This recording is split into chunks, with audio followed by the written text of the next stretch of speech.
Don't blink, it's your boy Cool Control Control Show. Good evening, well, because I'm having a wonderful day on this 5th May 2025. Gonna be calling my friend. I have a couple of videos to film, but we're listening to King Cobra. We're uploading those two. Yeah, still hurt. That's pretty much it. Oh, monster. So, let's go. Let's freaking go, dude. Let's freaking go, dude. Like, my dad doesn't care that I want a sex doll. He doesn't, you know. But my dad straight up told me that, look, if you get a sex doll, you're going to have a harder time getting a girlfriend because women are creeped out by men having sex with toys. On September 15th, Josh received his last paycheck from Wendy's. Josh spoke about job hunting, and the seeds of making and selling wands were planted by his dad. Don't blink, it's your boy. Welcome to our show. Guys are doing good. Guys are having a wonderful day. Let's call somebody from work. They wanted me to call them, and it's important, so let's call them. The reason why we're filming is because I know what it is. It's about the debt. So I don't know. To me, it's important. I'm also gonna be keeping this on private, but for sure. Okay, I'm hoping he's gonna pick up because he called me today, but I was on airplane mode. Romike. Oh, Romike.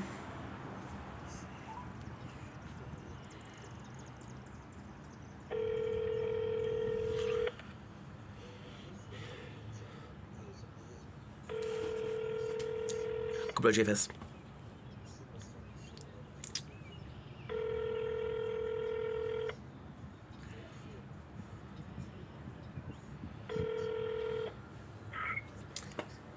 Salut mon Romic, comment ça va? Oui, ça va bien, mais bon, j'étais resté aujourd'hui, ma tête. Qu'est-ce que tu fais? Non, non, parce que quand je travaille, je suis sur mode avion.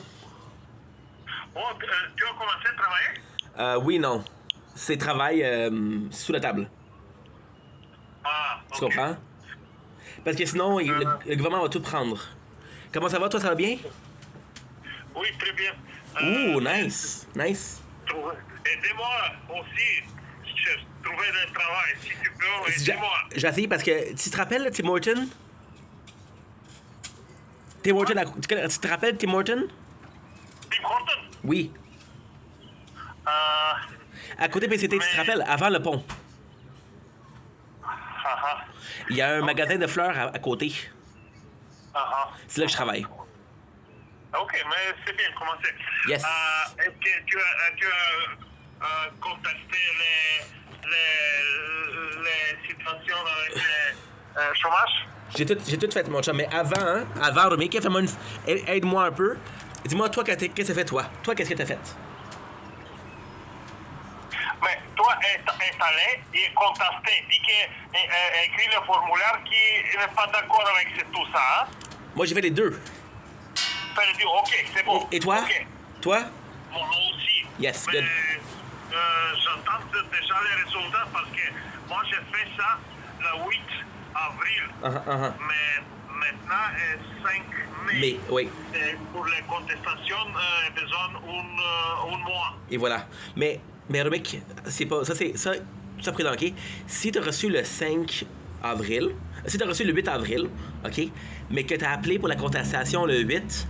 Le 1 mois, c'est le 8. Si tu as appelé le 11 avril, tu as appelé. Le 1 mois, c'est 11 mai. C'est un mois après que tu as appelé. OK, c'est bon. Parce que quand tu appelles, tu dis « Je veux ouvrir le dossier ». OK, c'est bon. C'est très bien, ça. Yes. Très bien. Fait que... Attends. Je t'écoute. Nous attendons les résultats. OK. Moi, je te dis qu'est-ce que j'ai fait, OK?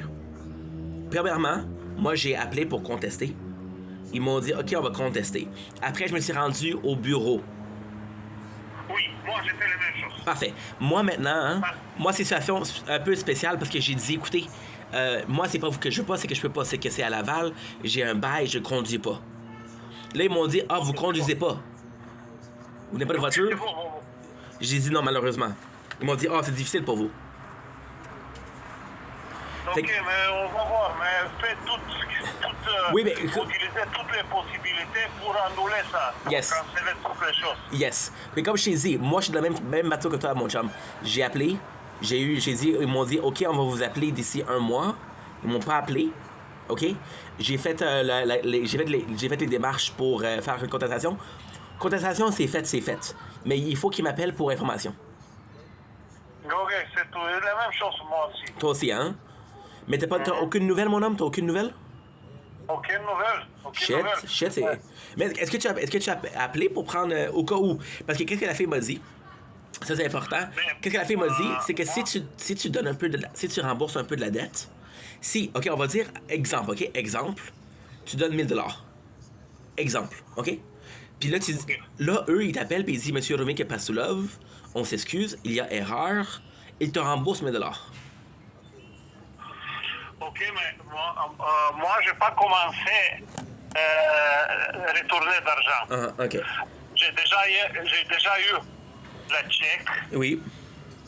pour chaque mois retourner. Uh-huh. Mais moi j'ai rappelé, le bureau dit, ok, c'est pas problème attendre 1-2 semaines après ça, Oui. voir les résultats. Oui. Après ça, tu vas négocier laquelle somme tu veux Oui. retourner ça. Parce Et que voilà. Moi, je n'ai pas de... Moi, j'ai déjà fait ça. Moi, c'est fait. Moi, je dois 13 000 $, OK? 13 000 $. Mon montant... Oui, je t'écoute.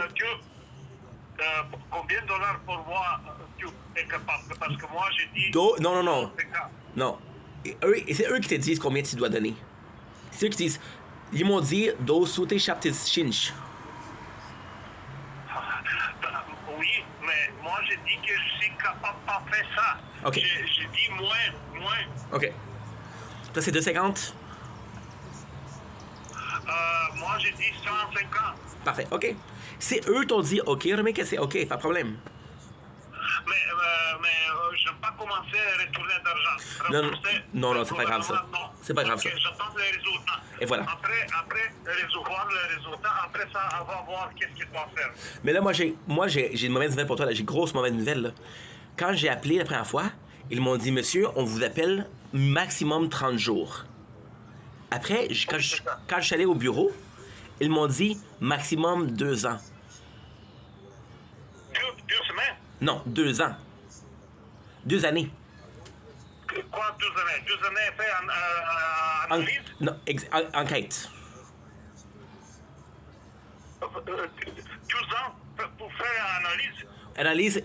Analyse, mais eux, ils appellent ça enquête. Mais oui, c'est analyse. Ok, c'est bon. Oui. Mais on va te donner un courant. Quel est le résultat? Mais moi, je te dis, j'ai appelé, j'ai fait les mêmes démarches que toi. Moi, c'est sûr que j'ai appelé plusieurs fois, j'ai appelé 2-3 fois. Je me suis rendu. Toi, t'es allé où? Moi, je suis allé à de l'église, Verdun. Tu es allé là, toi aussi? Tu es allé à Verdun? Oui. Parce que à Notre-Dame de Grâce, le plus proche, c'est Verdun. Ok, mais regarde, c'est une situation qui maintenant, pour moi, je peux te dire qu'on attend. Et voilà. Je veux dire stop. Et voilà, parfait. Et attendre les résultats. OK, mais là, qu'est-ce qui est important, c'est que tout le monde dise que c'est la faute. Parce que moi, j'ai dit que c'est la faute à Diane Leclerc. J'ai pas dit la faute à Mihai, j'ai pas dit la faute à Metra, j'ai dit Diane Leclerc parce que c'est elle. Et oui, c'est ça. C'est normal qu'il ait fait toutes les stupidités. Normal qu'il a fait ça. Exact. Parce que c'est elle, les ressources humaines, c'est personne d'autre, là. Moi, me rappelais les filles, Nicolas Moldovin. Elle veut engager Avocat. les normes de travail, avocats, des normes de travail. Oui, des normes de travail, ouais. Parce que si on fait avocat, c'est un recours collectif. Collectif, c'est... Oui, c'est ça. OK, parfait. C'est parfait, ça. Parce que, comme je te dis, recours collectif, parce que si tu m'as dit, oui, mais mon chum, je dois avoir une dette, OK, Romain, peut-être que tu as fait erreur. Mais là, c'est combien? C'est 9 gars? 9 gars, 10 gars? C'est combien de personnes? C'est 10 gars. Oui, C'est pas normal. Oui. Que tout le monde a compris la même chose.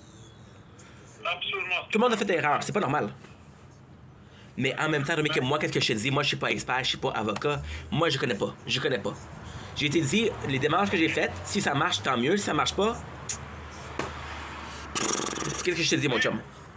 Ok, tu attends une nouvelle. Moi aussi, j'attends les résultats des contestations. Mais c'est pour ça que je t'ai pas appelé, parce que tu m'as dit, si tu as des nouvelles, appelle-moi. Mais j'ai pas de nouvelles encore. Je suis tout le temps en attente. Immédiatement, je vais te dire, quand j'ai une nouvelle, je vais te dire immédiatement que les résultats. Mais toi, tu es stressé, On va là? voir après. Toi, tu es stressé, mon homme? Oui, Mais normal, je comprends. mais je suis très stressé parce que... Mais c'est combien que tu dois, toi? Toi, tu dois combien? quoi? Toi, tu dois combien? Tu dois retourner combien? Et voilà. 12 665. Et le pire, tu m'as dit, c'est Zéphyr? Je sais pas combien. OK. Toi, combien? 13 202. Mais c'est la base, combien de semaines tu as eu le chômage? 45. Moi, je vais 19 semaines. Mais voilà, c'est normal que tu as moins que tu dois moins. C'est normal ça. OK. Mais comme je t'ai dit, mon chum, maintenant, malheureusement, hein, pas faire grand-chose, mon chum. Je te le dis, Romy, que je te dis, c'est bureau, c'est démocratie, c'est bureaucratie, c'est beaucoup de facilable, you know? Absolument. Qu'est-ce que tu veux faire? Mais comme je t'ai dit, mon chum, au moins, dans le dossier, OK, tu es marqué, OK, oui, j'ai fait la contestation. Quand tu es allé au centre, ils t'ont mis une étampe, right?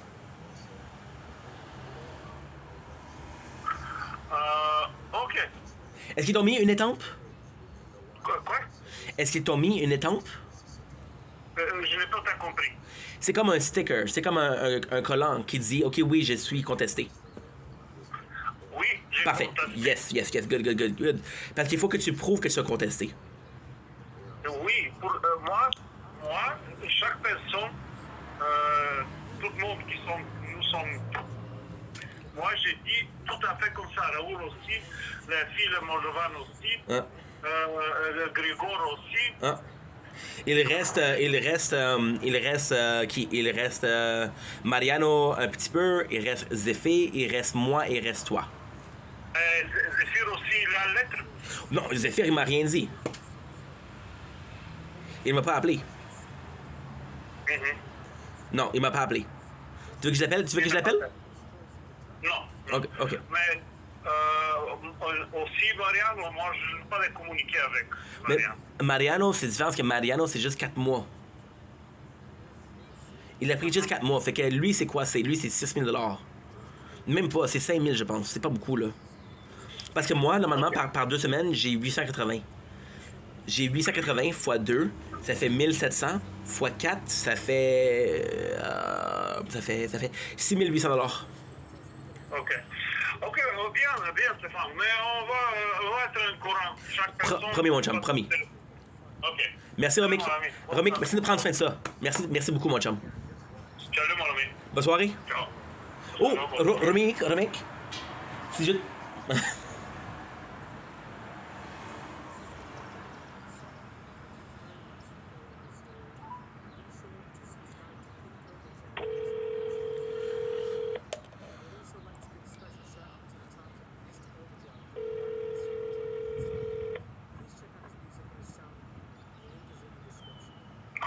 Oui, Romic, écoute, si moi je trouve travail, mon chum, j'essaie de trouver pour toi aussi. OK, merci beaucoup. Parce que Stéphane. Zef, il travaille déjà, mais toi, tu es mon voisin. Fait que si je trouve travail, j'ai essayé beaucoup Carrefour en Grignon. Mais moi, je préfère travailler dans la Chine parce que c'est proche. Ouais, mais Carrefour, Romic, Carrefour, là, c'est la falle, c'est pas loin. Carrefour... En Grignon. C'est passe pour Tim Hortons. Oui, tu sais quand tu vas chez PCT, continue, après il y a un pont. C'est après le pont. OK, Stéphane, merci. Si tu as une nouvelle, je vais me donner. Si Yes. il y a une nouvelle, c'est quelle sorte d'offre pour le travail, moi aussi. Merci, mon chum. Merci. Oui. Salut, mon ami. Allez, ciao. Ciao. So now, I'm gonna have to call Zephyr.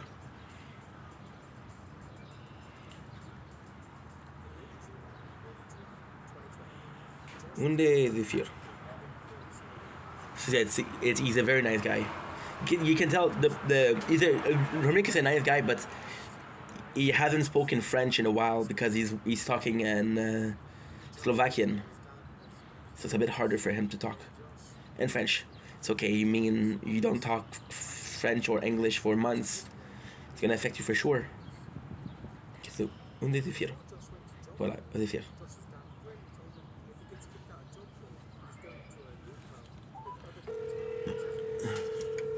Monster.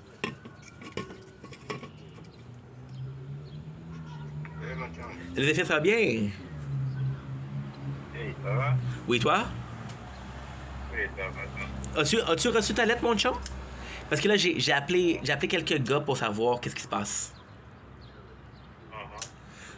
Tu dormais, mon chum, hein? Désolé. Non, j'ai pas dormi. Ok. Est-ce que toi, tu as reçu ta lettre? Tu as reçu la lettre? Non, jamais. T'as pas reçu? Ok, dis rien. Tu dis rien, Zephyr. Tu dis jamais rien. Non. Et toi, Ok. c'est qui te passe? Ah, Zephyr, c'est terrible, mon chum. C'est les corruptions extrêmes canadiennes. J'ai appelé pour contester. J'étais au bureau. Là, le dossier est sous attente. Il est sous attente de révision. Le dossier est sous attente de révision? Et voilà. Tu parlais avec quelqu'un? Oui, j'étais au bureau, Zeph. J'ai appelé, j'étais au bureau. Oh, ok, tu as appelé au bureau. Non, j'ai appelé et j'ai été au bureau. Les deux. Oh, toi, tu allé au bureau. Le Uh-huh. bureau était où? C'est compliqué, mon chum. C'est Verdun. C'est à côté de... À Montréal? Nous, c'est la Chine. Après la Chine, c'est la Salle. Après la Salle, c'est Verdun. Ok. Zeph. 35 minutes de voiture. Mais c'est proche, ça fait pas. Fait que j'ai été rencontré. Là, ils m'ont dit, OK, votre document est sous révision. Fait que là, le gouvernement, qu'est-ce qu'il a dit, c'est que ça va prendre... La révision, ça peut prendre partout de... Minimum, c'est 1 mois. Maximum, c'est 2 ans. Oh, ok. Il dit, si vous remboursez 13 000, parce que moi, je dois 13 000. Moi, c'est 13 000. Si vous remboursez et on dit que vous n'êtes pas coupable, on vous rembourse. Ok. Là, j'ai parlé avec Romik, les gars, ils veulent faire un recours collectif. Oh, les gars, ils vont faire un recours collectif? Ben, Zephyr, c'est pas le choix, mon chum. Parce que sinon, c'est la compagnie contre une personne, c'est beaucoup, là. Eux, c'est avocat, eux, c'est tout, mon chum. Eux, c'est l'argent, là. Nous, c'est petit bonhomme, tu comprends? Est-ce que le Romik t'a parlé au bureau, non? Oui. Oui, Romik est allé au bureau, oui. Raoul est allé au bureau. La femme, pas Nicolas, mais la femme de Nicolas, parce que la femme de Nicolas, elle parle français. Ok. Elle est allée au bureau. Mais tout le monde, Zeph, il n'y a pas de réponse. Tout le monde, c'est sous révision, c'est sous étude. Oh, pas de réponse, c'est sous révision. Ouais. La réponse, mon chum, ça va être long, là. Est-ce qu'en parlant de révision, il me demandait pour pouvoir continuer à payer en attendant ou sinon attendre de révision? Ça dépend, parce que normalement, c'est attendre de révision, tu payes. OK? Sauf que, admettons, tu payes chaque mois. Si eux t'appellent dans 2 semaines et que tu n'as pas payé encore, tu payes pas. Mais il faut quand même que tu payes. Quand même, il faut commencer à payer. Oui. Mais tu fais une entente, Zeph. L'entente de Romik, c'est 250$ par mois. Combien? C'est 150$ par mois. OK? Moi, c'est 275. 75. 200 275. par mois. Ouais, mais Zeph, moi, j'ai pas d'enfants. Toi, t'as des enfants. Toi, t'as la voiture. C'est beaucoup d'argent, tu comprends? Moi, c'est correct, là, ça me dérange pas. Est-ce que combien de fois tu as commencé à payer? J'ai commencé hier. Est-ce que si vous ne payez pas, est-ce que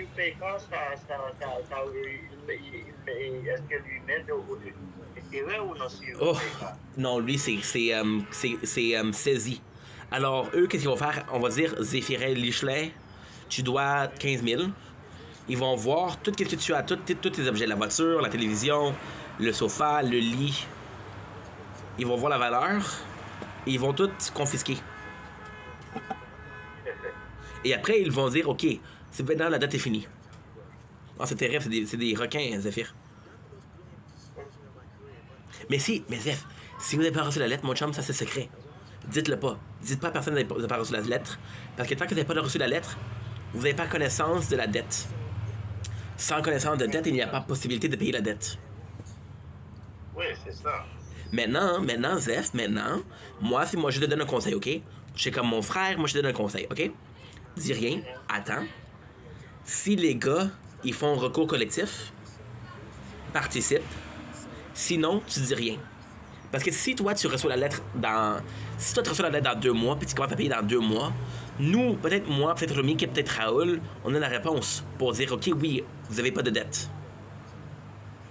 Ouais, Parce que c'est ça. Diane, elle nous a fait un mauvais coup, Zéphyr. Elle a fait une bandit. Oui, c'est ça. C'est terrible. Mais moi, je pense qu'on doit pas d'argent, mon chum. Si on ne doit pas d'argent, ils vont rembourser, mais il faut payer. Parce que sinon, il va y avoir intérêt, il va y avoir problème. C'est terrible. OK. OK? Fait garder bonne chance. Bonne chance, mon homme. Je sais pas quoi dire. J'espère que ça va bien aller. Mais il faut garder espoir. Ouais. On garde espoir, OK? Oui, c'est bon, c'est bon. Tu me tiens au courant, Zef, s'il te plaît? Oui, je te dis. Yes. Merci beaucoup. Allez. Bonne soirée. Merci à vous, Jean. Ciao. Okay. He didn't receive the paper. He didn't receive the bill yet. So now... Aïe, aïe, aïe.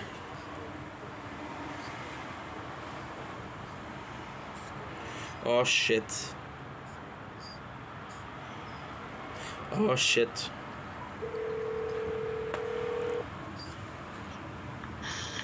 Ouais, Zef, c'est encore moi. Je suis désolé, mon homme. Hey, j'ai une nouvelle horrible pour toi. Zef, t'as un gros problème, mon chum. Post Canada, ils font grève. Ça commence quand? Je sais pas. Mais Oui, si... écoute, ça va commencer. Oh, Zef, si c'est eux qui ont ta lettre, c'est foutu, mon chum. Shit. C'est terrible. Shit. C'est eux qui ont ta lettre, mon chum. Moi, j'ai reçu par Post Canada. Oh, par Post Canada? Oui. Oh, shit, Zef. Là, c'est peut-être des problèmes. Ils vont dire que tu as reçu et tu n'as pas payé. Non, le grève, c'est pas encore commencé. Tu vas commencer encore? OK. OK, moi, je pensais que c'est commencé. OK, si c'est pas commencé, c'est correct. OK. Désolé, mon chum. Ouf. C'est bon. Bonne chance. Merci. Ciao. So he didn't receive the paper, but then we have this mail delivery services in Canada called Post Canada, which is Canada Post, and they're manifesting. They're on strike. They're on strike. Yeah. They're on strike. So if he didn't receive the letter, maybe they have it. So he didn't receive the paper. The other guy, Romik, he's doing well, but fuck, he's a bit worried, which is normal, It's revision. Not one of the guy had an answer yet. Not one of the guy had an answer. So we'll see how it goes. But at the same time, I did what I could. For me, I think I'm gonna be okay because I don't drive. For the other guy, because you have to prove that you were not able to work. I can prove it because I cannot drive. Can they prove them because they all drive? Je sais pas. I don't know. But now this is kind of bad because with Zeph not receiving the paper, they're gonna tell him, hey, you received the paper, you just didn't care. And now Zeph, he has to prove that he didn't receive the paper on time. And then Rumika, he already, but Rumika is good. Rumika is good because Rumika, he called, he took care of everything. He did the same thing that I did, which is the best thing you could do. However, he doesn't want to pay, so.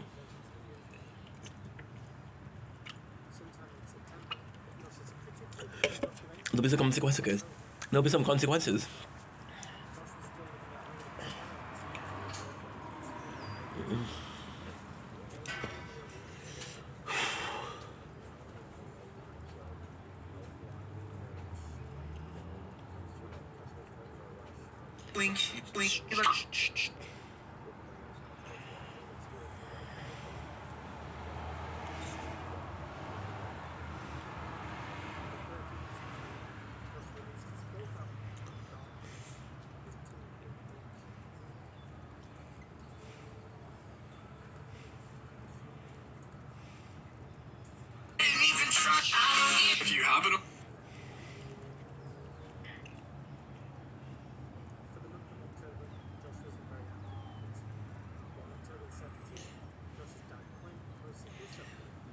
Don't blink, it's your boy Ink. Welcome to the show. Guys are doing well because I'm having a wonderful day on this 5th May 2025.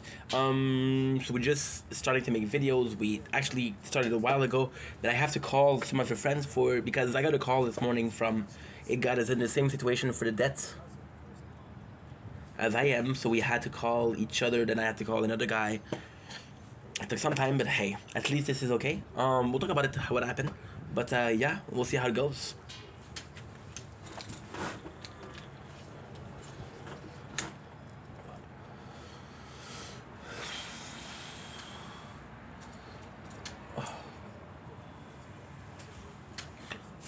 Don't blink, it's your boy Ink. Welcome to another show, welcome to another video. I hope you guys are doing well, because I'm having a wonderful day on this 5th May 2025. This is a very short video. A general thank you. In life I'm a grateful person, and I tend to find reason to be grateful at any situation. One of the reasons I'm grateful for, yes, it is harder mentally. We're going through some stuff, right? I'm not going to talk about this. I'm going to say thank you. Because even though I'm going through some stuff, I'm seeing people that got my back. I'm seeing people that are supportive. I'm seeing people that cared about me. I'm seeing people that are really there for me. You guys are killing it. I've been getting more and more support via comments on YouTube, on TikTok, on, well, that's the two I use. So, super grateful for that. You see, it's not how hard shit hits the fan. People say often you get back up, right? But that's one of the things. The other thing is, it's not how hard the shit hits the fan or how hard you fall. It's seeing who's still besides you. You know, I had people that really showed up for me, and you know, it's at time this moment of trial, this depression, has helped me a lot. You know, and again, I'm gonna sound like such an asshole, but it doesn't really. I think it matters, but it doesn't matter as much when you're okay, when you don't need help, and people still shows up and say, "Hey, let me help you." I think that's amazing because you got people that are there for the great days, but for the rainy days, who is still there? You know, that's something else, and I feel like this is a blessing in disguise. I'm realizing that. You know, I got people that got my back. My parents are super supportive. They've been supportive my whole life, but you know, never had I a situation like that, right? The first depression, they didn't even notice because I wasn't talking to one or the others. The second depression, they were there, but the second depression, I was, it's complicated. So the second depression lasted 2 months. Now the second depression was it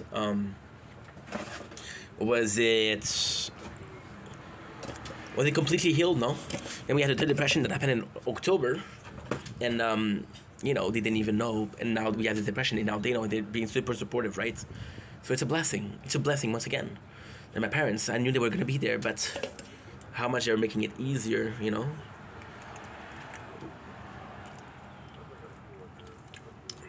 And just a great time. So, people that showed up, thank you. For people that didn't show up, thank you so much. And no matter what happened, I'm not gonna give up. So here's to us keeping on fighting. Don't blink, it's your boy Ink. Welcome to the commentary show. Welcome to another 5th May 2025 video. Today we're doing a update. So if you guys didn't know, I'm gonna keep you guys updated on everything. So about a month ago, I received a paper from the mail, from the government that said, hey, you owe us X amount of cash, right? And this X amount of cash, you have to pay it back. So this was part of why I'm depressed right now. Did updates. So a lot of things changes, a lot of things that they changed. It's weird because I don't do an update for everything that changed, but somebody called me from work today, my boy Romike, and he asked me what was new, and I found myself having so much to say, and I'm like, dude, how come do you have so much to say? Because it's very small instances, but it's still as a whole something bigger. So what happened? Well, the first thing that we did when we had the depression, when we had the bill, was we talked to our parents. I saw my father, we called. Then we went to the office, called to say contested, which was the first thing to do. Contested, say, I am not agreeing with your decision. And then we went to the place, and then they were saying like, hey, what can we do? How can we say that we contested? Finally, what they're saying is, I gotta tell you if we approve the decision right now or not. What I can say is your contestation, or the fact that you contest, is well registered, right? So it went through. We don't have a positive answer, we don't have a negative answer for you. However, it is a case of we're fixing, and people, as long as they're knowing that I'm contesting, that's good, because now even if you're not guilty, it's like going to court and you're not guilty, but you're saying, oh, I'm guilty. So you have to say, hey, I'm not guilty, and they might still putting you in jail for that, but then who knows the ending. Then we had our first payment on the 4th, which was yesterday. Even though, so the amount that I had to pay was $13,202, I had to pay $275 yesterday. So $275 per year is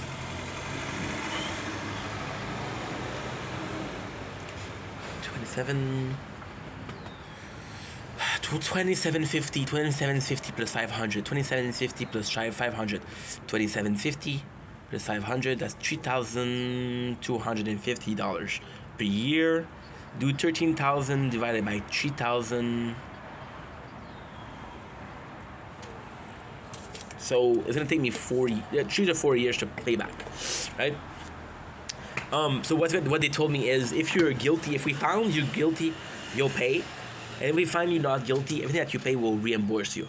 Now, the great thing is, mistakes happen, right? So even if, see, it's complex. I could be saying, hey, you fucked me over, I want interest, or I want, but then they're not charging me interest if I pay less. Like, for example, they're saying, like, they were very forthcoming working with me. They were saying, like, hey, if there's a problem paying this month, just call us, we'll give you a delay, or we'll lower the amount that you can pay. That is a debt. There's no interest, so that's good. However, we still owe money.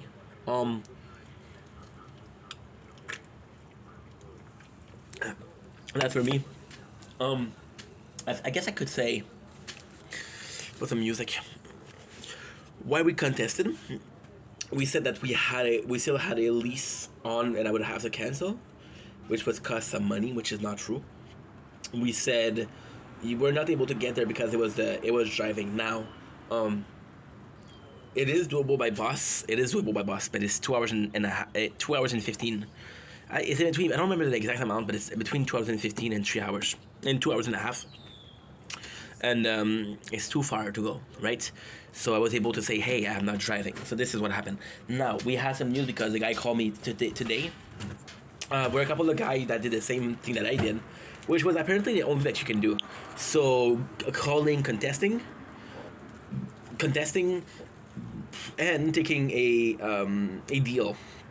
The deal is how much you pay per month. Sorry. Now the great thing is, and that is the ultimate great thing. So we're starting to see positive, where everybody went there, right? They didn't go together, but still. Now, not a single person said, yes, I owe money. So this is good. This is good because we each have a different file or different document. I think file is better. We each have different files, but we're still in the same, like, class action lawsuit. Because that's the guy what they want to do that. So we still got fucked over by the same company. So if everybody says, hey, they said this. First of all, it looks like it's more believable. So there's this trick. We were watching Last of Us yesterday, and there's this trick in Last of Us where one of the guys, you say, hey, where is this? He's gonna draw a circle. Then you have the other guy, he said, hey, where is this? And if they draw the two of the same circle at the same place, it is a good place. So if everybody tells the same story, it's more believable. Now, technically, it's not a story, it's a truth, right? I'm saying it once, I'm gonna say it again. It isn't normal that we are 11 people that understood the same thing, right? So then the guys that came in, everybody took a deal to pay each month because nobody could pay the amount that they asked. Like I said, some of the guys, they owe 10,000. Some of the guys, they owe 15,000. I owe 13,202. But yeah, So that's some great news. Now, ultimately speaking, I don't have the answer. I don't have the answer that you're looking for. I don't know if I'm considered guilty or not. Now, I did tell you that I went to why is it not working? Did I? Ain't you dumb? You shut off the sound on your headphones. So we're watching Cobra GFS Wendy Saga, which is great. So then what they said was, you know, it's gonna be under review. They said that when I'm gonna do a complaint, the minimum it will take is 30 days, and the maximum will take is 2 years. I did say that if I pay money and I do not owe money, we're gonna be okay. However, there's a big chance that it takes 2 years, and by 2 years I would have paid a large amount. Now the great thing is I can decide to pay more than that. I can pay, for example, a month I decide to pay $700, you know, and I'm like, hey, bro, this makes it a lot less time, because it's not the amount of time that it takes, it's the amount of cash that you owe. So you have to pay the amount, which is 13,200. I could do it. Do I have a calculator nearby? Okay. It won't be long. It won't be on too long. This is great news. It feels good to talk to people that have the same problem as me. I'm thankful for everybody that's helping you. But if there's a person in your situation, you know. So 275. They're saying 48. 48 is 4 years. Yeah. It's 4 years. It's 48 months. 4 years. Holy shit. I've been paying in 2030.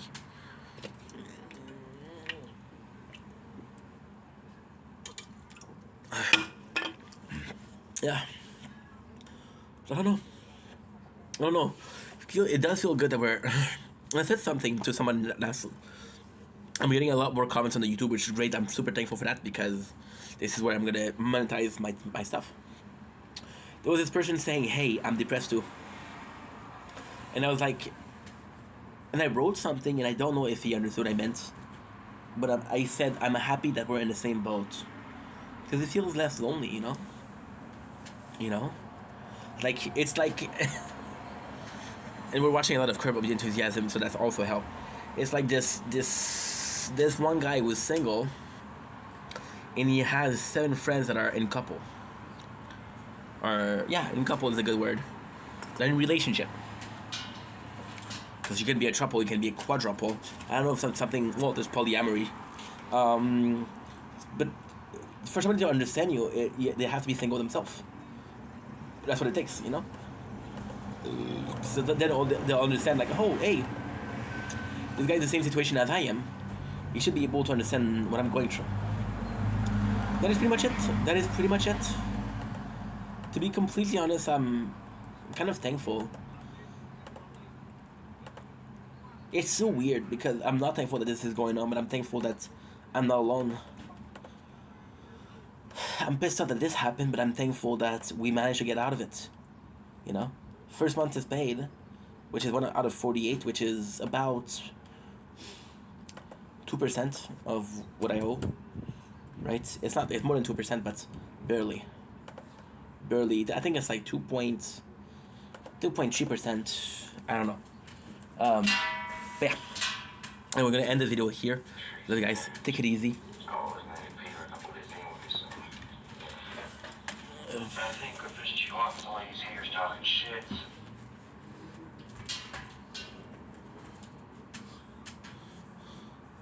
Don't blink, it's your boy Ink. Welcome to the show. Guys are doing well, because are having a wonderful day. Today we're doing a review on this 5th May 2025. We're doing a review that is kind of crazy, and it's Jeepers Creepers. Right? So Jeepers Creeper is a... Okay, first of all, when I say I'm doing the review of Jeepers Creepers, I'm talking about the first and the second movie. There's a third movie, which is Jeepers Creeper 3. The Jeepers Creeper 3 was released in 2017, Jeepers Creeper 1 and Jeepers Creeper 2 were 2001, 2002, right? So they're, for me, it's not the same. And there's then Jeepers Creepers Resurrection. We're gonna be doing the first and the second one because these are movies that I enjoy. So before we even started, I got a funny story. I was in grade 7, which we call the high school, the first year of high school, sophomore in high school. Is it sophomore or junior? I don't know. I think it's sophomore for young and senior for older. I think that's what they say. Once again, I'm French, right? So then what ended up happening was I had this crush on this one girl, Sibylle Dufour. Little French girl.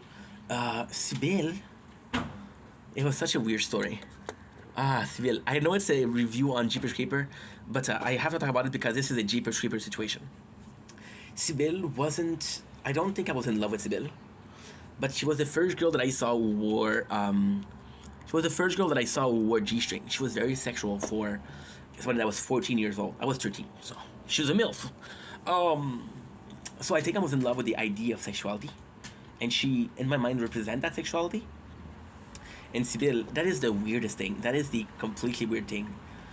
She took 2 of my friends and blew them in a parking lot. Again, at 14 years old. I'm not judging her. I think she's super cool. Yeah, this is a bit too much information, right? She was the easy one, right? And I had this mentality of I'm in the friend zone, but it'll work. Eventually, what happened is the summer comes, and she's coming to my house almost every single day. But then she started bringing guys over, and I'm like, I'm not really okay with you bringing guys. She's like, oh, sorry. So then the very first day that we were together, only me and her, I lost my virginity. Now, Sibylle, how much I loved her, she loved horror movie and I didn't like it. But it's weird because she liked horror movie like Jeepers Creepers. She likes really old horror movie that weren't that scary. So I lost my virginity. I think it's the day I watched Jeepers Creeper for the first time, or the day after. But I remember Jeepers Creepers because I remember the scene where he has Justin Longskin, and he has his eye in the belly button hole. So yeah, pretty sensational movie for me. I'm sorry about the whole story. There's a lot of information. Poor girl. I hope you don't think I'm slut shaming her. Nor should you. Please don't slut shame people. Everybody should be able to embrace their sexuality, no matter what it is. Sexuality is a extension of love, and love is the most beautiful of emotions. You wanna shame people? Shame yourself first. So Jeepers Creeper, what it is? Jeepers Creeper is part of these very, very weird movies. So I for some freaking reason, the 80s had a lot of slasher movie, right? When you think about slasher, you think about there's 2 main slasher.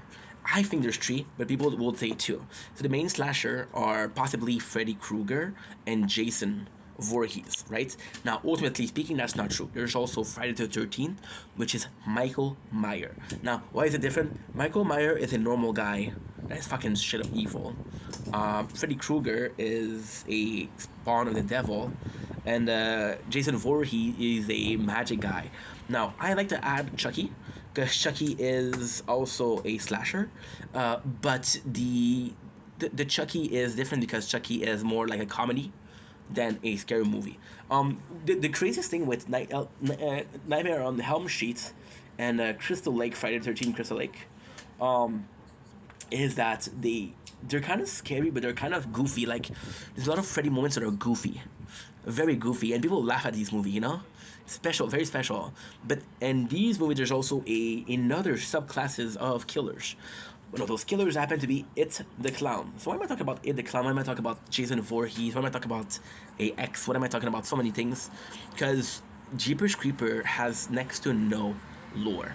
Freddy Krueger, a lot of lore. Charles Lee Ray, a lot of lore. The Clown of It, a lot of lore, right? Jason Voorhees, a lot of lores. Jeepers Creeper, next to none. So the Jeepers Creeper is a creature that comes back every 23 years. Right? Just like the It Clown come back every 27 years. You know, coincidence? And he feeds, right? So the thing with the two movie is you get to know next to nothing about it. So the very first movie, what is really cool is you find this person, this creature, and you don't know what's up, and then you actually like fight it, and then that's just it. Then in the second one, we hear a little bit more of Jeepers Creepers. We know how he works, and what is kind of cool is they had this this very Chucky effect. So I'm gonna compare a lot to Chucky, because that's my blueprint for slasher. So they realized that they had a good slasher, and then they monetized on the slasher. So Jeepers Creeper is just the fact that you don't know next to nothing about him. Justin Long, which is the guy from so many movies, from Accepted, from Tusk. I fucking love Justin Long. Huge fan of him. And he's Canadian, so that helps. So what ended up happening was Justin Long is this kind of guy, and he's a kind of badass. And what I like about this story is it's always like so many people with those, it's just those two, right? Now, my problem with Jeepers Creepers is the first Jeepers Creeper, the Jeeper reacts in a way, the second one he doesn't react in a way. But what happened is the second one, they realized how much people love the Jeepers Creepers or the Creeper in himself. So they monetize on the fact that, okay, let's put more importance on him. But the Jeepers Creeper in the first movie, it's more so about this. It's such a good movie. There's more importance on the first, on the creature, right? But all in all, it's only about Jeepers Creeper. It's only about that. So technically speaking, there's one person that can help them, but she's deemed crazy. I don't know if you can believe her. There's this other person that can help them, and she's not afraid of the Jeepers Creeper, but she gets killed, right? And then they end up at a police station, and he kills everybody. And the second one is actually way better. The second one is actually kind of fucking perfect. So the second one is a school bus, right? And it's so fucking cool because what ended up happening is on the bus there's a psychic. She's psychic, she has psychic ability. She doesn't know it yet, but that's how they know the Jeepers Creepers. So then you really see it. So the Jeepers Creeper goes in and he's gonna be like, okay, well, I like you. Now, the craziest thing is we got an official Creeper hunter. And that's something we don't have with Freddy Krueger, we don't have with Jason Voorhees. None of them have that, right? So that's one. That's two. I thought it was really cool because in the second one, there's so many like subjects. There's racism, right? So there's racism, for example, there's the guy say, hey, it should be that group that dies, right? Or it should be, and there's just these ideas that are explored. If I can save my own ass, how far am I willing to go to save my own asses? But then ultimately speaking, we get a lot more information on Jeepers Creepers. We get a lot more information on the Creeper. Now, my problem with the second movie, it feels very, very boring. So in the first one, it's a car chase. Well, not a car chase, but he's chasing the two. So it's complex. So the Jeepers Creeper is like a hunter, and he caught the smell of the character of Justin Long, which is the main character, right? So he caught the smell, and then he wants to hunt it. And the second one, he's only out every 23 years. So he has a school bus full of children, and he have way more than what's needed to eat, So yeah, in the second one, it feels a bit more boring because they're in a school bus. So they're in a school bus. Are we staying in the school bus? Are we getting out of the school bus? Are we running away? What are we supposed to do, right? And you just go back in and out. But it's really well made. There's really cool scene. So it's with Jeepers Creeper. It's a great movie. Technically speaking, it's nuts because Jeepers Creeper biggest flaw is his biggest strength. You see other slasher movies that have way more lore, way more, to a degree where you're like, holy shit, there's a whole. I don't know if you guys understand, okay, but just Jason Voorhees. Go on Wikipedia and write Jason Voorhees Friday the 13th novel. There's over 12 novels.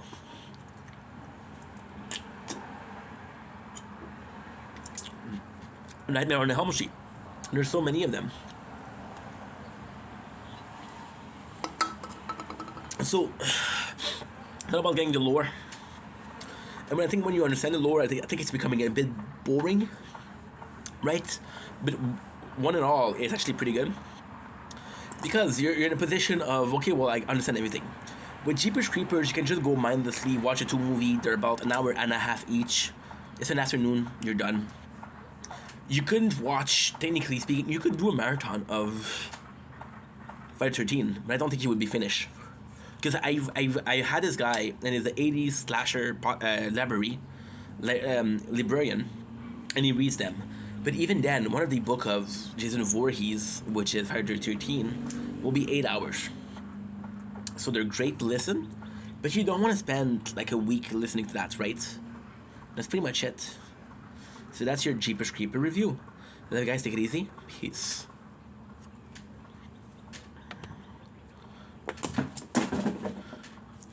Don't blink, it's your boy Ink. Welcome to the Commentary Show. We are doing well on this 5th May 2025. Today we're talking more about... I have to check that I have enough battery. What are we going through? 29%. We're still Gucci, dude. 25 minutes. We're still extremely Gucci. So, today we're talking about G Eternal, which is the Gundam application that came out last week. I gotta say, it is phenomenal. Gotta say, it is so freaking good. And I know I did a little video, but then I was like, no, I like this game so much. That I'm truly gonna be giving out a proper review. So Gundam, like I said, the first video. Am I supposed to do like a second video, or am I supposed to? This is the second video. So here's a recap of the first video. My apologies. We don't know much about the first. We don't know much about anything from Gundam.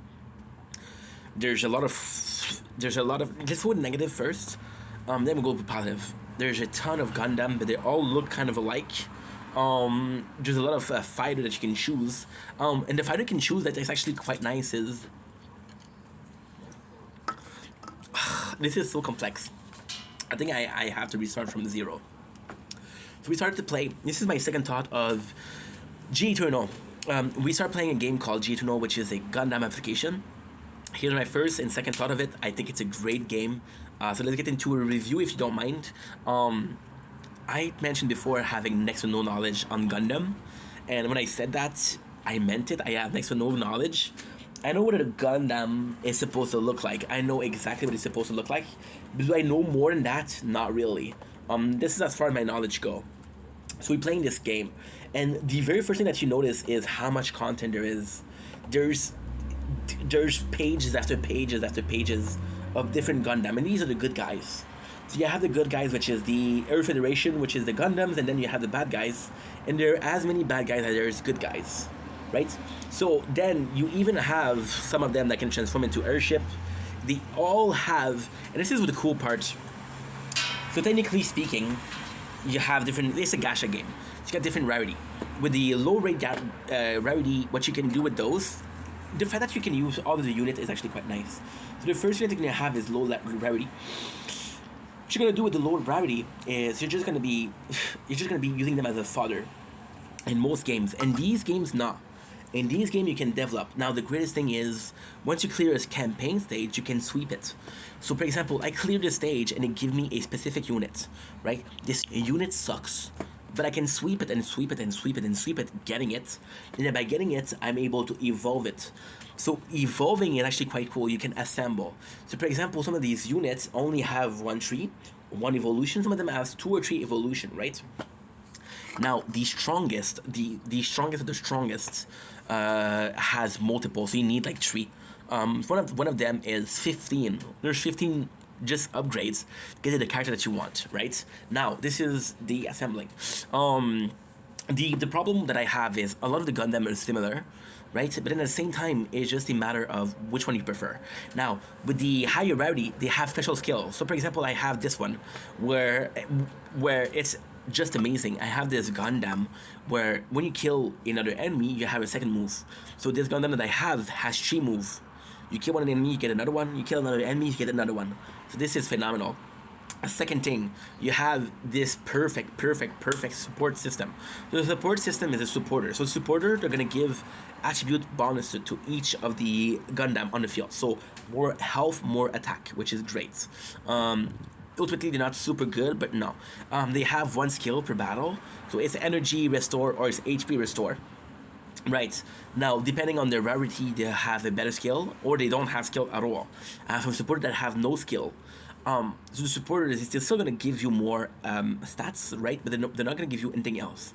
I don't know why, but I kind of like the lack of light here. I don't know why. I like it. Is it weird? Should I be... there you go. Much better, right? Much better? Good. So yeah. So the G Eternal, it's... The supporters are cool, but the actual thing that I love is the commander. So every single time that you have a Gundam, you have a commander. Now the commander is actually super cool. So you have commanders that are exceeding at a close combat, so you'll give them a Gundam as close combat, right? The best thing about it is you can only unlock them with story. So you play the story. For example, yesterday we did we killed the enemy called the Desert Tiger. So because we killed the enemy called the Desert Tiger, what is he able to do? We are able to recruit the Desert Tiger. So this is actually pretty cool. That being said, there's so much more than just that. It's complex because I don't even know where to start. I'm not sure if you get, because technically speaking, the character is kind of difficult. So the Gundam, the stronger they are, the rarer they are, right? And this one, the commander, the more they imply, the more that they're involved in the story, the better they are, which is completely normal. So we have this, we have that. I'm gonna go with story. Story is actually pretty good. I'm gonna be honest, I didn't like the first season. I didn't like it at all. It's a bit too old for me. They're introducing this concept of newcomer, which is a group of elite people. And the second one, now we're playing Seed, which is the second one. There's a series. For example, the first one is Gundam. The second one is Seed. The second one is Seed Next Generation. The third one is Z. And you go all the way till today. What I really enjoy about this game is that they'll force you to use Gundam from that season. So what they'll do is you'll have two squad. The first squad is a free squad. So you got 5 Gundam, 5 pilots, and 1 supporter that you can choose whoever the fuck you want. So you want to choose your favorite one. The second one is story related. So you can use, it doesn't matter which unit you want to use, but it has to be from that generation. So for example, there's Gundam Seeds. You can use Seeds character. You can't use any character else. So then your mindset is, I'm going to be upgrading character from that season. So that way we get good. No, because next season you're going to be back to 0. But then you can increase your main characters. However, what we did is we increased our free squad. So our free squad is whoever you want to choose. However, now we have a stage that I cannot beat because what's the problem is they're closer. So this is a stage, okay? So this is the enemy, right? This is my free squad, and this is the story squad. So they're closer to the story squad. What they do is they kill the story squad, and by killing the story squad, they're getting stronger. So when you kill an enemy, you get a second move, first of all, and second of all, you get a good move. So it doesn't matter if your move is, it doesn't matter if your stats are shitty. If you kill 2, you'll get 3 times the power. So then they're at the normal squad. It doesn't matter. There's 7. I'm 5. There's 7 boosted characters. I'm 5 non-boosted characters. You know. So now we're fucked. So now what we have to do? We have to upgrade the story characters.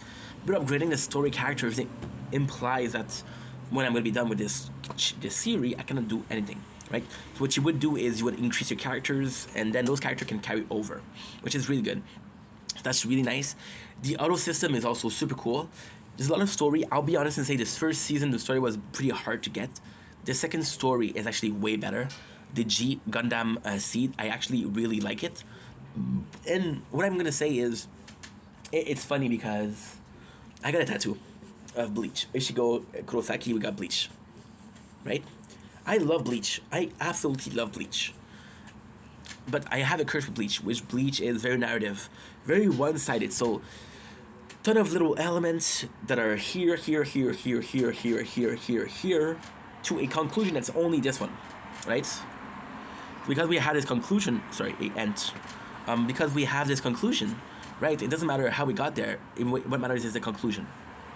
Now we have another case where there's another manga where there's multiple cases. For example, Naruto, where there's this point, this point, this point, this point, this point, this point, this point, this point, and they end up at this, and this, right?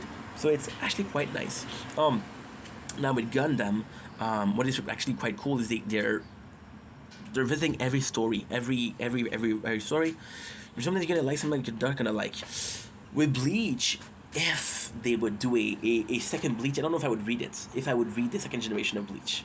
However, if there was a game covering the Bleach, the second season, I would possibly play it. You know? This is what's interesting with Gundam. I would never watch the whole season. I will never watch a whole series. I will never watch 26-something season of Gundam. I would play the game. This is actually really, really, really nice.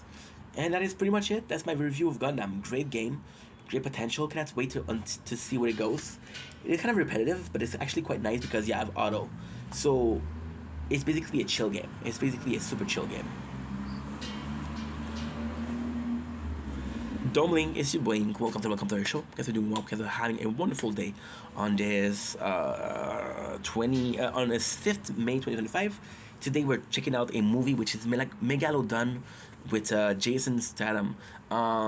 It sucks because I heard how bad this movie was, and I was like, "There's no way I'm gonna give it a chance, right?" And then my problem with Jason Statham, sorry, Mr. Statham, is that Jason had a tendency to play the same role over and over and over again.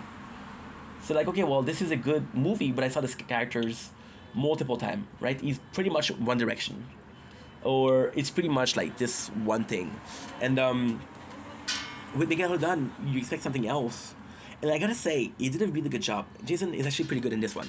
He's more relaxed, he's a bit more funny, he's a bit more charismatic. We like this Jason.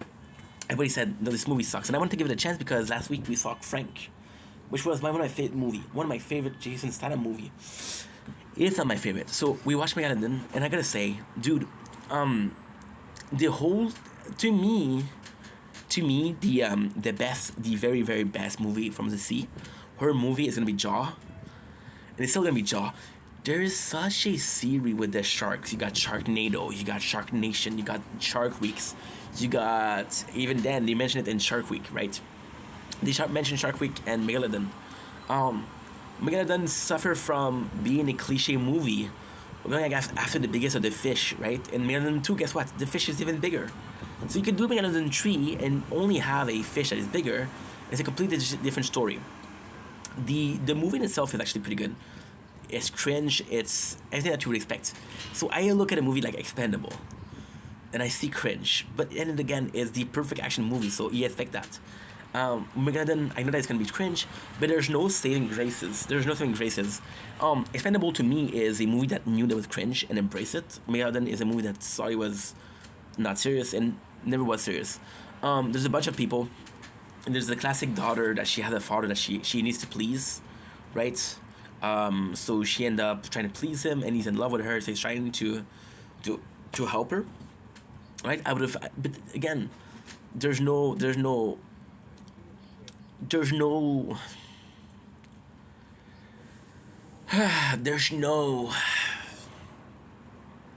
let's just say talk. I would have loved like, hey, this guy he's after my daughter, he wants her romantically speaking. I need to get him. I need to see if he's strong enough.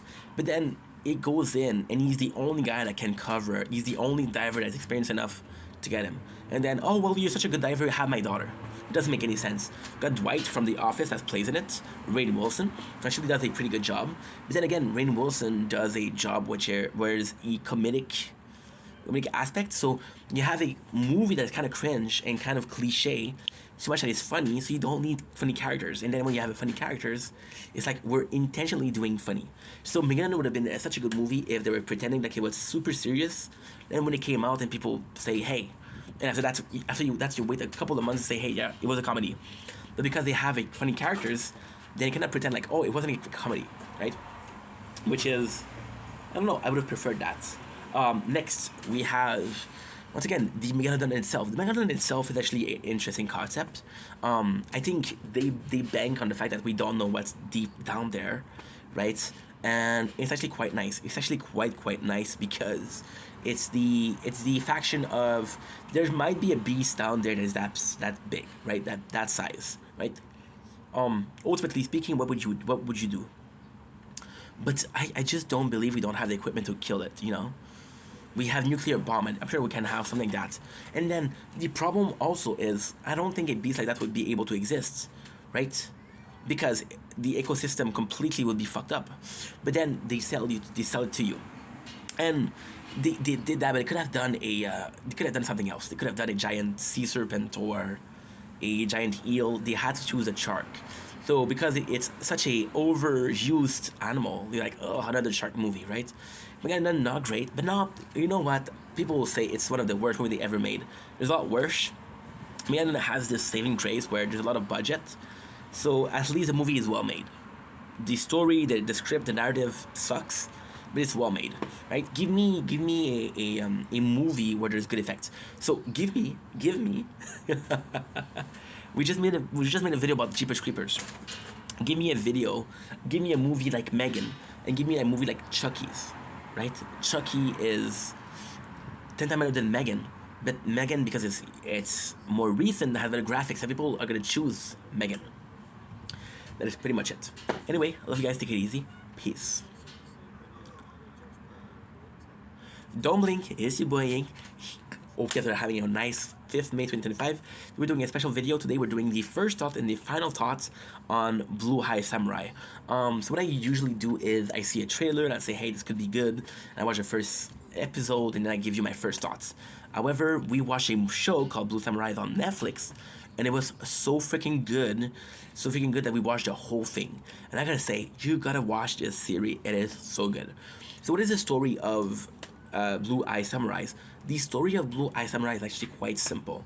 It's a girl living in old Japan where race and family were really important. So with Japanese, the father, the mother, the clan from which you hailed was really important. And then you have this kid, and this kid was a half-breed. So a father that's a white man and a mother that's I think it's a Japanese woman, right? So it's actually super good because she has blue eyes, and then she's a woman. So it's kind of everything. So for example, right, you would think that because she has blue eyes, she'll get bullied, and she does get bullied. But then you realize that the biggest thing for her is not having blue eyes, it's being a woman, because back then a woman couldn't be samurai, right? And then there's even a better thing. There's this character whose whole storyline is becoming a good woman to marry. So technically speaking, the two only female characters of the show are both single lady. One of them is learning how to be the perfect wife, and one of them is living how to become the perfect samurai. The story is it's great. We're talking about honor, and it's so freaking good. Just the story in itself. They learn. She's super strong, first of all. She's super chill, second of all. She's a badass, third of all. But what's most interesting is all characters kind of have this really good scene. So, for example, this first character we meet is a samurai that is held as one of the greatest samurai. He's the greatest. And because of that, he gets cocky. And because he gets cocky, what happened is he fights the Blue Eye Samurai and loses. So because he loses, his whole life is changed. He's like, oh, I suck, I'm not good enough, I cannot fight. So then he loses the fight. He's like, yo, I want a rematch, right? But then the first time that he meets this Blue Eye Samurai, she's wounded. He's like, I cannot rematch you. And then what he says, he's like, okay, well, I see that you have a quest, and I embrace your quest. I'll do you a deal. I'll help you with your quest, but when you're done with your quest, you're gonna fight me. And the character actually becomes super cool. He becomes super honorable, which is really nice. There's the other character who's missing his 2 arms, right? And then you realize that it's kind of the goofy character. It's like the comedic aspect of the show. However, he's super cool because he's missing his arm, but the main character is a woman. Once again, in a time where no woman was samurai, she wasn't a full-fledged Japanese. So therefore, she wasn't pure blood. She was victim of racism, and she looked like she was part of Ditch. They remind me of Tyrion and Jon Snow. Tyrion being blamed because he's an imp, and Jon Snow being blamed because he's a bastard. Both they have great capability. Both they have great capacity, and it's fun because the Blue Eyes woman, she is a victim of her own revenge, right? So the whole time she's trying to get revenge, and she forgets everything about everything else. But by meeting those two characters, they become quite cool. Then what happened is we have this cool storyline with her mom. So her mom, she hit the kid, she hit her. So she wouldn't get in trouble. But then you realize that mom, she becomes addicted to opium, which was also a big problem back then. And that because of that, she sold her only kid. She had this husband, they had an arranged marriage. Because they had an arranged marriage, this guy, who was a old samurai without any honor, he marries her, right? And she has a chance at a better life. So what happened is, and that's a really cool story. That's a really cool story because it shows that they burned the house, they killed her mom, so she vowed to take revenge. And she wanted to take revenge on the father for making her like that. Because she feels responsible, but she doesn't feel responsible. So it's kind of special. She feels responsible for her mom getting killed, and she feels responsible for the situation, but she feels responsible to a certain degree. She knows it's not her fault if she's born like that. She knows she didn't choose to be like that, right? And her mom was raped. I believe she was raped. I'm not sure. So she goes after the father, which is the whole plot, and then the whole storyline is about revenge. Not so much. There's a part where she finds her mom, and they live in a happy lifestyle. And her mom is a piece of shit. She's really bad. She's really bad, and she has a drug problem.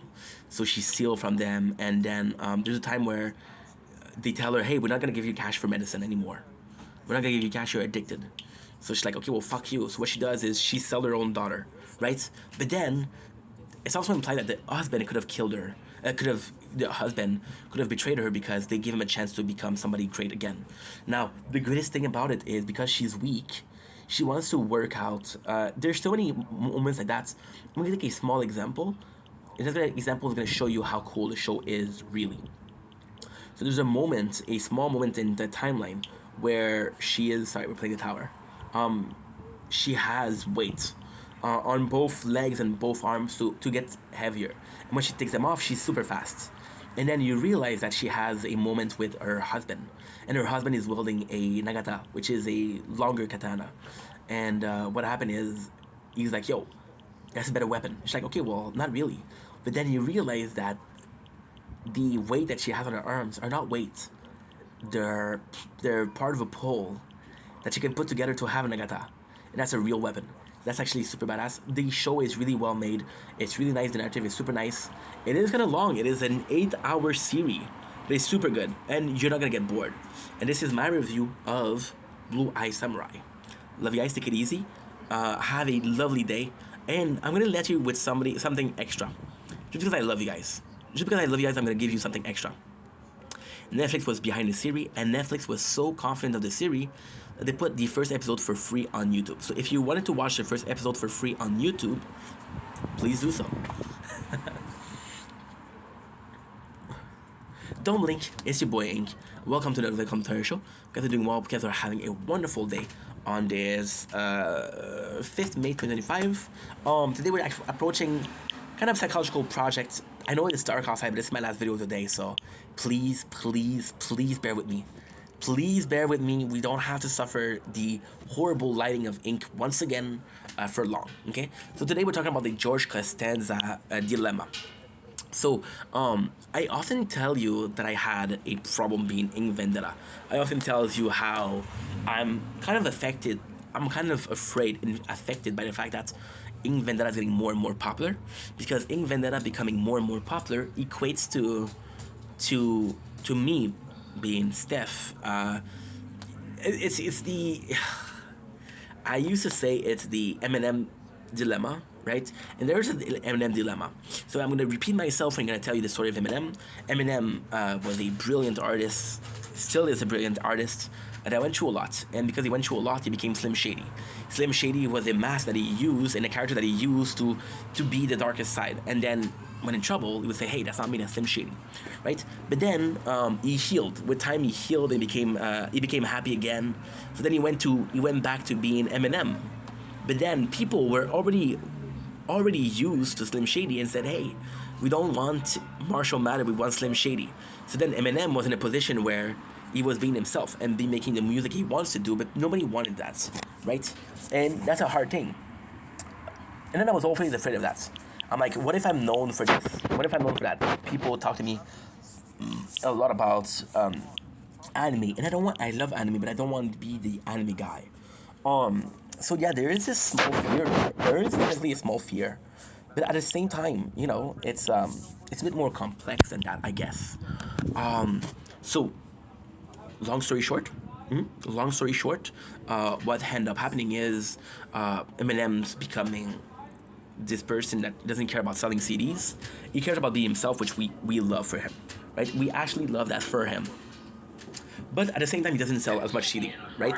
Which is kind of sucky for him, but hey, that's life. You chose to sell less CDs, which is okay, fine, you know?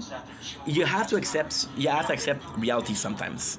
And I'm not saying that he's not, but I'm saying that, you know, it's harder. So then, I've had this really weird fear of becoming, and I've always tell you, oh, I want Steph to be important too, right? And then I used to say that it was Eminem, the Eminem dilemma, right, which we just talked about. But now that we watch Curb Your Enthusiasm, I remember subconsciously why I was so afraid of that. So the reason why I'm so afraid of that is Curb Your Enthusiasm was one of the first show that I've listened to when I learned English. So it's kind of important for me. We have the George Costanza dilemma, right? And I think this is what I'm truly afraid of. What I'm truly afraid of. But in my case, it's so weird because I told you multiple times, we're going to film the night sky. It is gorgeous. So now, what I need to do, I need to find a way to not have voice. Voices in my head again. They're pulling me undone.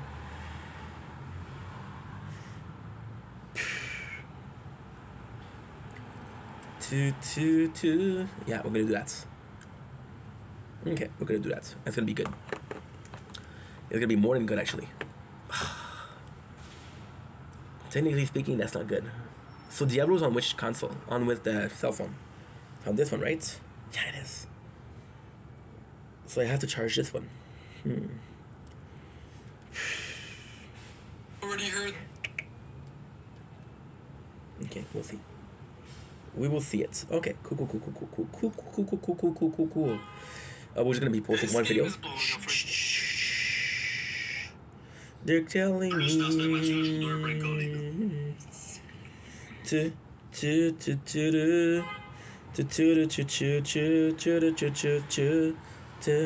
I've been getting a lot more support on the videos, so thank you for that. I'm getting a lot more comments on YouTube, so thank you for that. Thank you for everything, to be honest. I am extremely grateful. And thank you forever. For everything and ever. Oh, that's sweet. That's cute. So, okay, so this is Nature Corn. The problem with George Costanza, the dilemma of George Costanza, I feel like the first thing you have to do is understanding who is George Costanza. So George Costanza, or Alexander George, is a character on the sitcom called Seinfeld, right? So he was playing that character for 11 years, and people like this character. And the truth is, he's not the only one that felt that. The actor Rainn Wilson felt the same thing. People always see those characters. Like, for example, Rainn Wilson is like, yo, Dwight. He was talking with Bryan Cranston, which is the character behind Al of Malcolm in the Middle, behind a bunch of characters, to be honest, a bunch of characters. He was behind Al, which played Malcolm in the Middle father. He was behind Walter White, and he was talking about how do you feel about the reality of having to be this character for your whole life. And Ryan was like, you know what, people like this character, it's okay if they see me as this character. That's totally fine. I'm okay with that. And I'm like, you know what, this is a really good way of seeing things, right? So the George Costanza is the same thing. So when you're supposed to be this character for your whole life, and people see you this character, so you stop existing and you just become this character. So Eminem stopped existing, became Slim Shady. George Alexander became George Costanza, Bryan Cranston stopped existing and became these characters, right? And it's weird because these people, for example, Bryan Cranston did so many roles except for that, right? So when people are knowing him just for that, it's kind of weird. But at the same time, it does make sense because he plays a character that's from a beloved series. People will associate you for every single time. There's this character in Game of Thrones, Joffrey. The actor that played Joffrey was hated. There's this character there's a lot of characters that are hated because of the characters they play. You can't tell them, yo, I'm not that guy. It's a role that I played. I'm not that guy. They don't care. They do not care, right? So then you're put in a situation that's kind of weird. And the situation that's kind of weird is, what if by being in Vendetta, right? I would be. It's so crazy. What if by being in Vendetta, people will stop knowing who I am and just think about in Vendetta, and then am I okay with that? Well, technically I'm okay with it. I'm okay with it because Ink and myself, it's one and the same person. I'm not playing a role. I'm not acting, right? What I feel, how I talk is how I talk in real life. How I feel is how I feel in real life. I don't hide stuff from you. I'm pretty genuine when it comes to being myself. And, once again, there's not a lot of difference between Ink and Steph. Ink talks to a little bit more people and say a little bit more stuff than Steph, but that's it. So I technically wouldn't be bothered by being Ink. However, in my case, this is my dream. This is my dream job. So even if I end up being Ink Vendetta for the rest of my life, still pretty happy, right? There is a problem though. Am I okay with being Ink for my rest of my life, right? And I don't know if I am. I don't know if I am okay with being that. Why?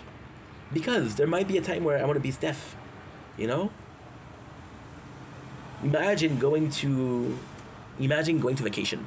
For example, we're doing this and we're making it a lifelong lesson, a lifelong job, right?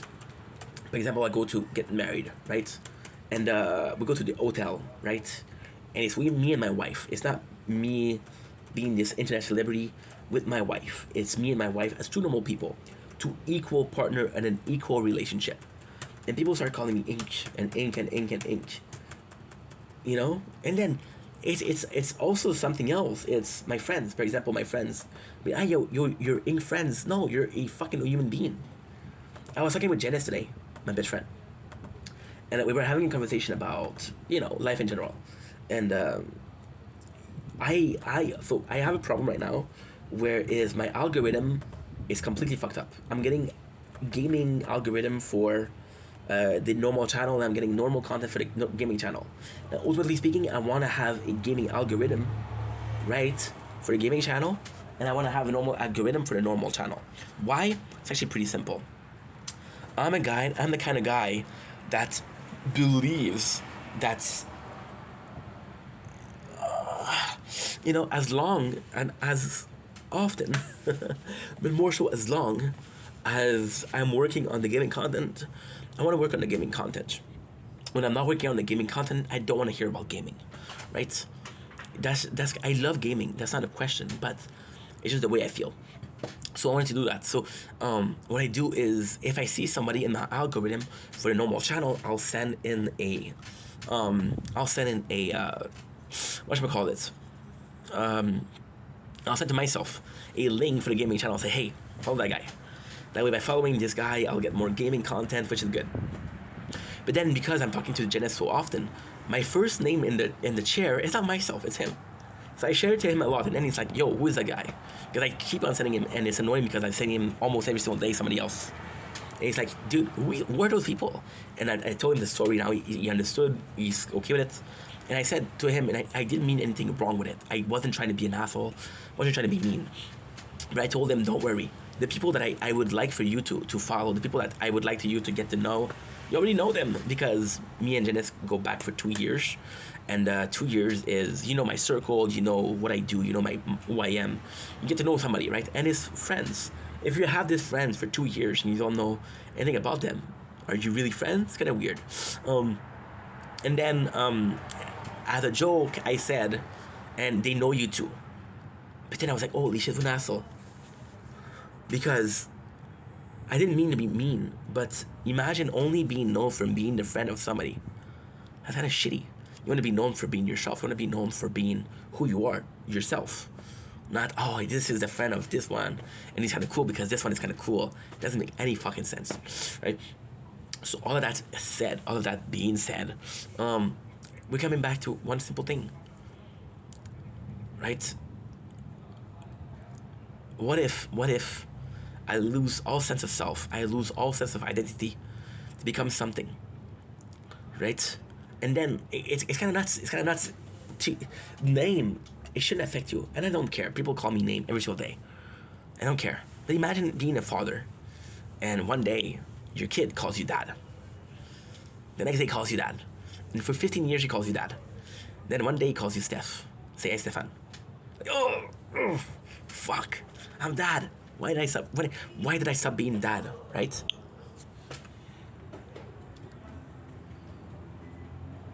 But now the question I'm asking is, when did I stop being Stefan, right? There's another question. When did I stop considering myself Stefan? Because technically speaking, how people call me, it shouldn't matter. You want to call me XYZ, call me XYZ, I don't give a fuck. But do I call myself Steph, or do I call myself something else? Right? The people that know me in my personal life, they call me Steph. They're not that much. I had a call from a friend today, and he called me Steph. And my parents call me Steph. But everybody else call me Ink. And that's cool. But there's a lot more people calling me Ink than Steph.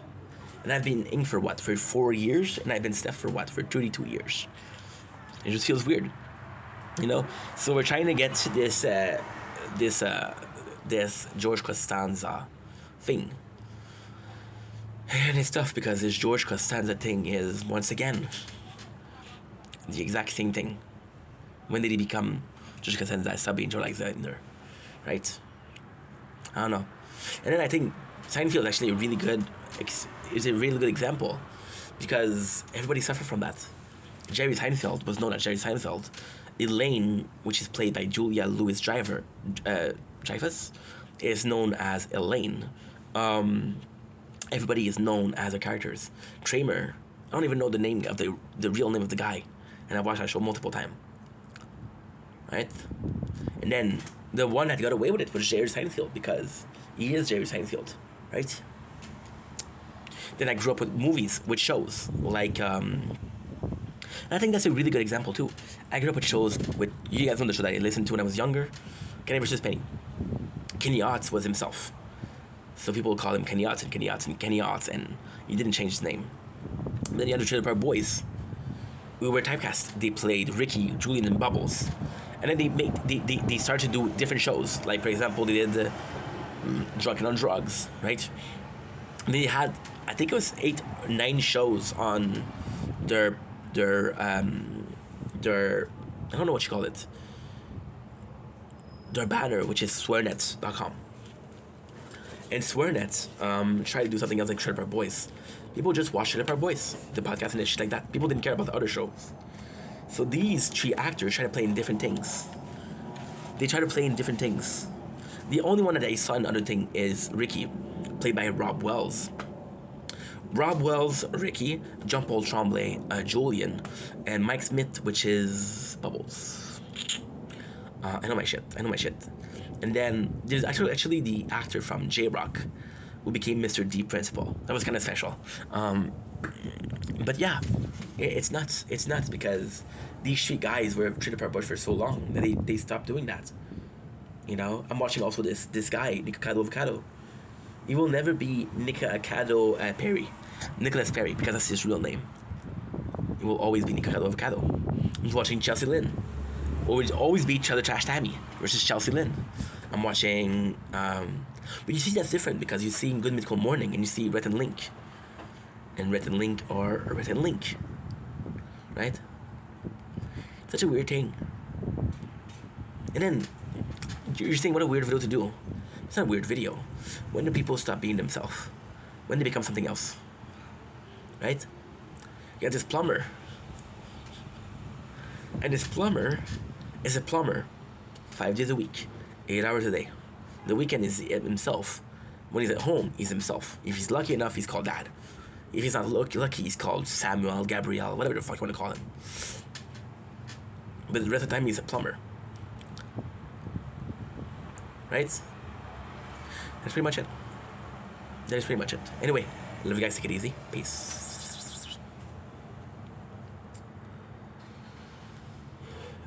Don't blink, you blink. Because welcome to our show. Because they're doing well. Because they're having a wonderful day for the final video of the day on the final video of the day. I know what I'm saying. I'm tired. Give me a break.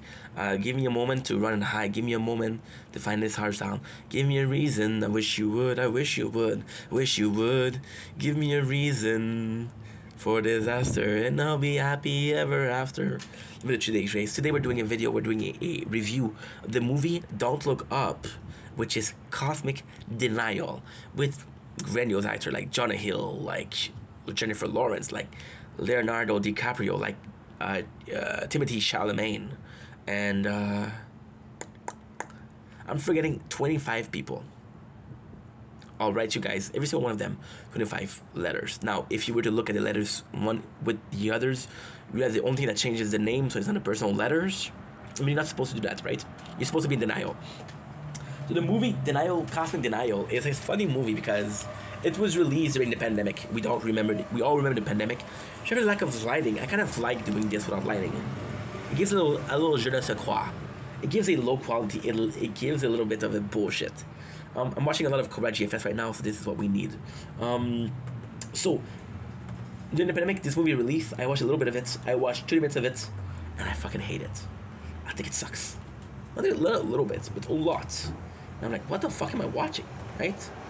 And then I was watching it because I'm like, okay, well, I want to do a review. I don't know what to watch. This movie is one of the top 10. Let's watch it again. I gotta say, I really, really, really enjoyed the movie. But Cosmic Denial, Don't Look Up, right, is such a out-of-pocket movie. It's such a movie that you have to take to second degrees. Otherwise, you won't be able to enjoy it. It is such an odd movie. So, on the surface, at the tip of the iceberg, right, Don't Look Up is a story of people that see there's an asteroid, right? And then there's this girl with Jennifer Lawrence, and she discovered there's an asteroid going to the city, to the planet. She's like, oh, we have to stop it, we have to stop it, we have to stop it, right? And then we find a way to stop it. So then the people that's stopping it are becoming super, super cool. Now, technically speaking, she doesn't have the credits to be this great scientist, so she gives all credits to the scientist that's above her, or manager, if you will, which is played by Leonardo DiCaprio, right? And then starts a story of public image. So we have a lot of talk with the president, which is played by the mother of Jonah Hill, and she's like, yo, we can't tell people, whatever we do, tell people. What they do is they manipulate the guy, which is, once again, Leonardo DiCaprio. They can manipulate him to saying like, yo, we got this under control, when they don't have it.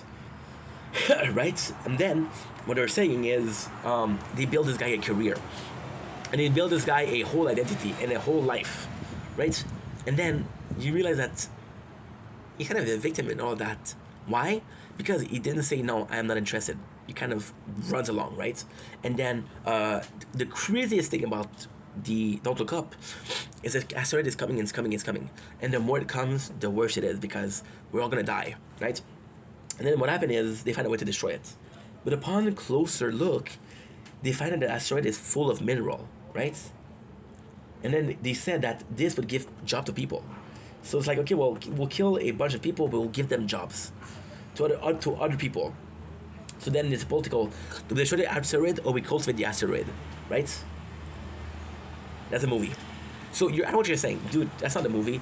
It's not that interesting. And you're right.